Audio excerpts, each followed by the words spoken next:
folks, Nick Tockert here with Nick Knows Nerf. Today's a very special day because I have something I'm not supposed to have. I was never supposed to be able to get my hands on this.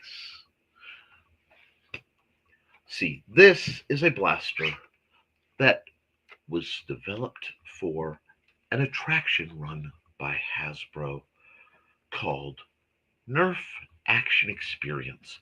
And it's meant to be a sort of arcade featuring Nerf related products and to let people who maybe never got into the hobby have fun shooting some targets, blasting away at each other, having a grand old time.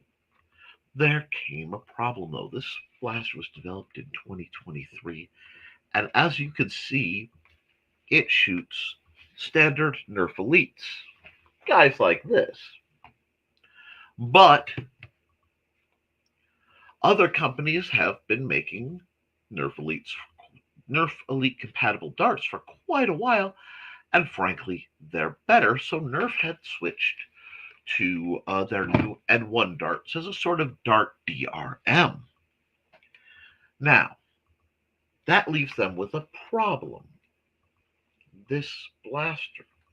You see, they're set up a program to get people in to try Nerf and have fun, but it's geared towards the old darts. And they really want people to use N1s because they're more expensive and you have to buy them directly from Hasbro. This left them with a problem. This blaster that was developed for industrial use.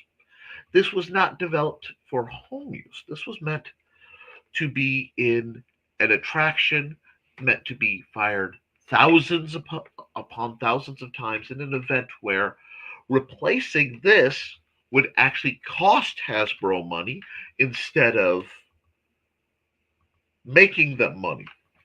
So what you ended up with is a very robust blaster that has that feel of, I'd almost say, the peak 2000s, even better. I can't speak to the weight and the solidness of this blaster, but it was designed to be everything from the the mothership blaster should be. So the grip is shockingly comfortable compared to modern grips. It is just a touch large, and the bomb could be goes not as good as some blasters, but so much better than most that you're going to find. Further, as somebody who dislikes top prime blasters due to an elbow injury and some nerve damage, this motion here is not one that rides well with me. It's why you will see I very rarely use top prime blasters. But one, this is feather. I mean, this is like I can with one finger pull it in. But much more importantly is they put this beautiful pull loop, which makes it effortless. And priming it after you primed it just rotates the cylinder. This is a feature I haven't seen in a long time.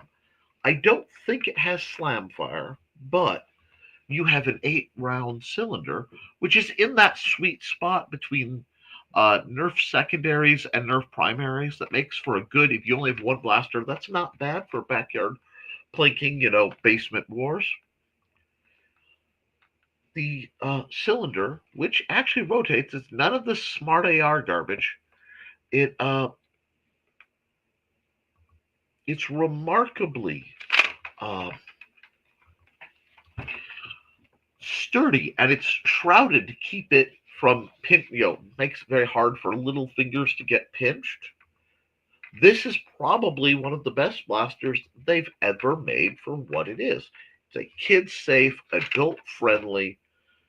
I am intrigued with this huge retention loop at the bottom, if it's an aesthetic choice, or more likely if these were stored at certain ranges and they could be corded, so you would pick it up, pop, pop, pop, pop, pop, and put it down, and nobody could walk with the blaster. This feels a bit more like a security feature. That's good to know. This loop could be modded to autocock if you had a shoulder strap that you could tie into it. So there are options. I really kind of like what they did here. Now, burying the lead a little bit, I'm getting off topic because this was not supposed to go to the public. So they had this. And they realized now they have these, they need to dispose of them somehow, but they want to get some of their money back. So a small number of these were just sort of appeared in boxes, no packaging, for $14.99 at Ollie's retailers. Ollie's is like Big Lots. It's a closeout store, a very fun little closeout store where you can get some surprisingly good deals on Nerf. Now, the problem is not all Ollie's got them. So they've only been cited in a few places. And I watched kind of longingly as these blasters were cited and other people could review and talk about them. And I wanted to get my paws on one or two. Then something beautiful happened. I happened to be digging my way through the Nerf Reddit, and there were sightings of these at the Ollie's in Peoria, Illinois. Now, I do not live in Peoria, Illinois. However, I do have a friend that does. And her name is Dulas, a lovely woman. And I did something I very, very rarely do. I asked for a favor. Could she check if she was in the area, if she happened by the Ollies and see if they have any? Next time she had a chance. And she said, sure. And I went about my day. I get a call while I'm actually at Goodwill, thrifting blasters, with a, Nick, they're here. There are 15 of them. How many do you want? And I did a bit of quick math of what I could generate financially towards this or any project. And at that time, the only money I had available was about $60. So I said I can afford 4.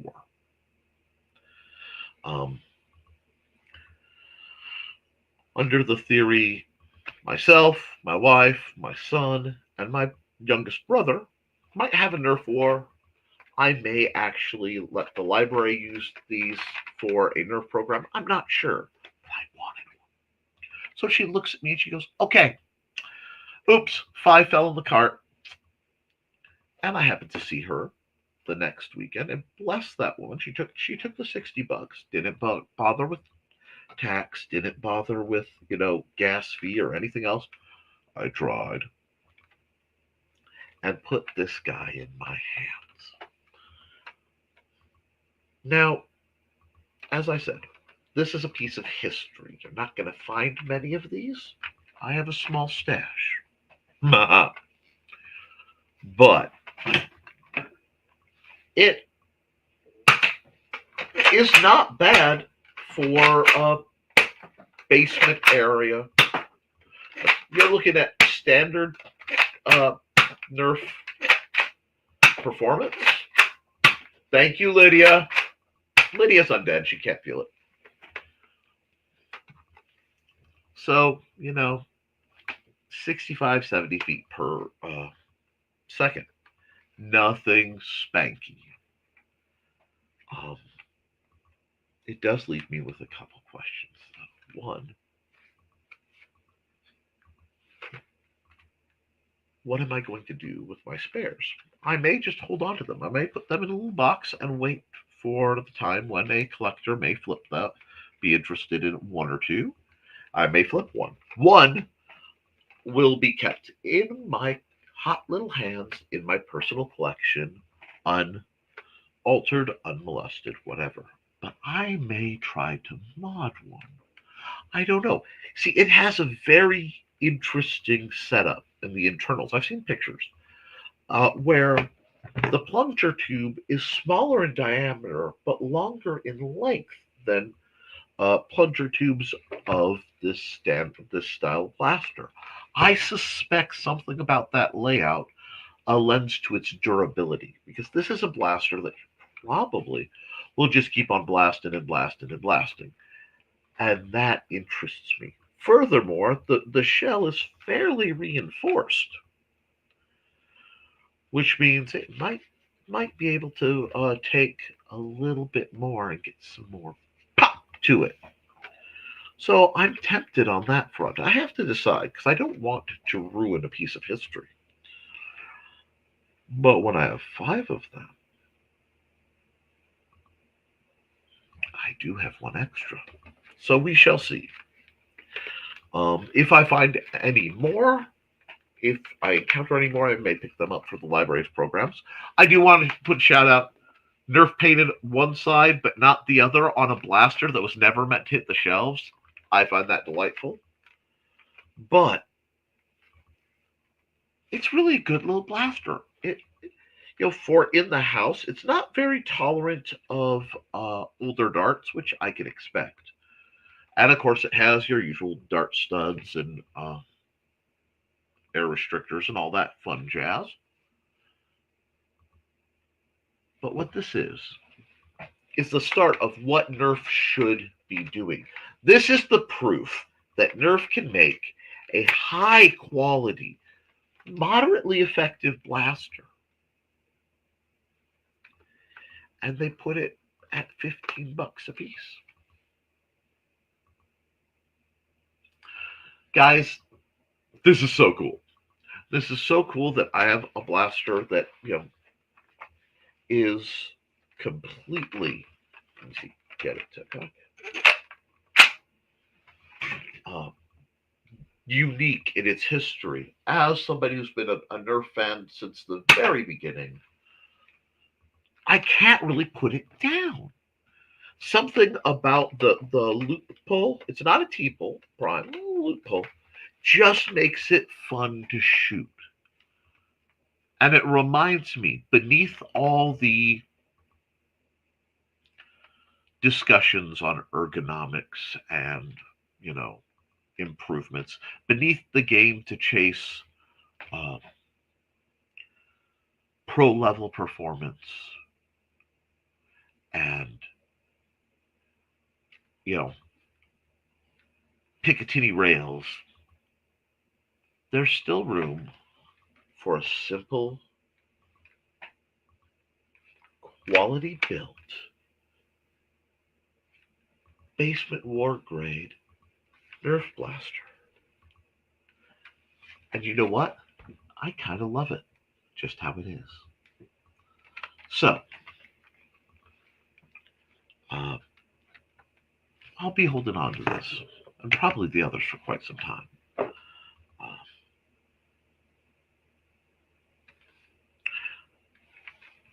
Because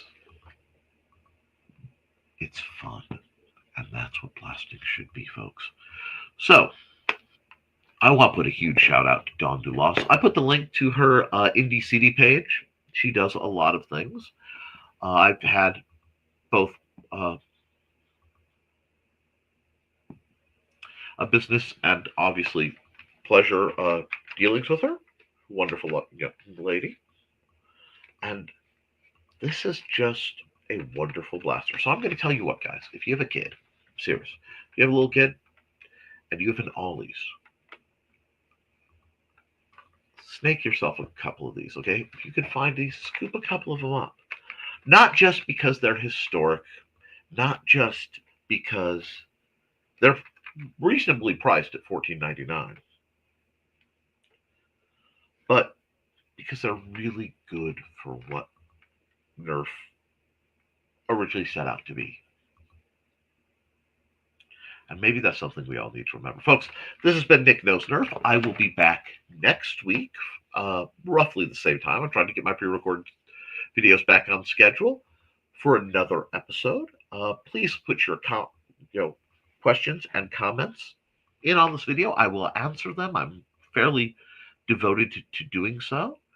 And keep flinging foam. Doodles.